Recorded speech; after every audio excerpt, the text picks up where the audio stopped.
Sales enablement platforms versus lead management software. Which one is better for closing deals? Most people get this wrong by thinking that capturing leads is the same as closing deals. The surprising truth is that sales enablement platforms and lead management software play different roles, and understanding their differences can significantly boost sales performance. Lead management software, like Salesforce, Kerm, Pipedrive, or HubSpot Crim, focuses on capturing, tracking, and organizing leads. It helps sales teams manage pipelines, prioritize opportunities, and follow up at the right time. For example, a big company can track thousands of incoming leads, assign them to the right sales reps, and ensure no opportunity is lost. Lead management software is crucial for visibility, but it doesn't necessarily provide the tools to engage and educate prospects effectively. Sales enablement platforms such as HighSpot, Seismic, or Showpad equip sales teams with content, training, and analytics to engage prospects and move them closer to a purchase. For instance, a rep can access case studies, product demos, and email templates tailored to each stage of the buyer journey,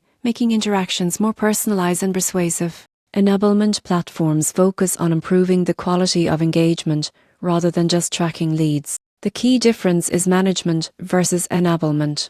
Lead management software organizes and prioritizes opportunities, while sales enablement platforms provide the tools and insights to close deals faster. Many organizations achieve the best results by combining both: lead management to track opportunities and enablement platforms to equip reps with resources for effective selling. The takeaway is clear: if your primary goal is organizing leads and ensuring follow-ups, lead management software is essential. If your goal is helping reps convert leads into customers with the right content and insights, sales enablement platforms excel. The surprising truth is that using both together creates a complete sales ecosystem, boosting efficiency, effectiveness, and ultimately revenue.